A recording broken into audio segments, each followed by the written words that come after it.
Des plus caricaturaux aux plus improbables. Les souvenirs sont des produits incontournables des vacances. Chaque client dépense en moyenne entre 5 et 10 euros. Des articles censés représenter la Corse et mettre en valeur son savoir-faire local. C'est quand même important.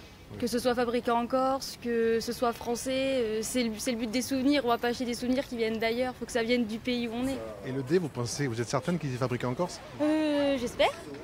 La plupart du temps, c'est fait en France, donc j'espère. Ou alors comme ça vient d'Orette. Enfin, c'est du bois d'olivier. Ah non, ça vient pas d'Orette. Bon, c'est du bois d'olivier. Oui. C'est Orette. importé en fait, voilà.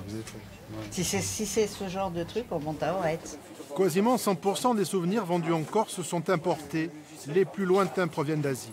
Le gérant de ce magasin regrette de ne pas trouver suffisamment de production locale alors que le marché est en pleine expansion. Je fais un appel à la collectivité territoriale de lancer aujourd'hui.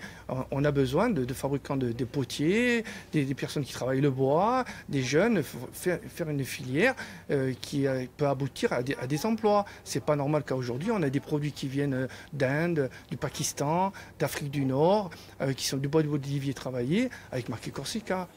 Pour éviter que le consommateur ne soit trompé sur la provenance de la marchandise, 12 agents de la Direction générale de la concurrence, de la consommation et de la répression des fraudes sont chargés d'opérer des contrôles. Certains articles représentent un danger pour la santé. Des céramiques touristiques avec des petits logos faisant référence à la Corse et le revêtement contenait du plomb. Donc, la teneur en plomb était supérieure à ce que prévoit la réglementation, donc avec les risques de saturnisme et les risques pour la santé humaine. Donc les produits ont été saisis, détruits. Dans les vitrines également, on peut trouver de pseudo-couteaux corses fabriqués à l'étranger. Dans un souci de transparence, le syndicat des couteliers corses, avec l'appui de la Chambre des métiers, a mis en place un label avec poinçon distinctif. Tout couteau corse maintenant qui est acheté par quelqu'un qui a un couteau poinçonné avec le label qui a été mis en place, il a une garantie d'origine et de savoir-faire et d'authenticité. Un aboutissement pour les 25 couteliers corses qui, après des années de tergiversation, ont finalement adopté un cahier des charges commun. Il y a eu un gros travail aussi de la part de chaque coutelier pour mettre un peu d'eau dans son vin, pour faire un pas vers les autres aussi, en gardant ce qui était pour chacun le plus important en fait.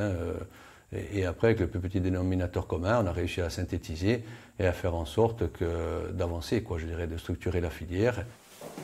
La reconnaissance d'un savoir-faire traditionnel qui pourrait inspirer d'autres filières.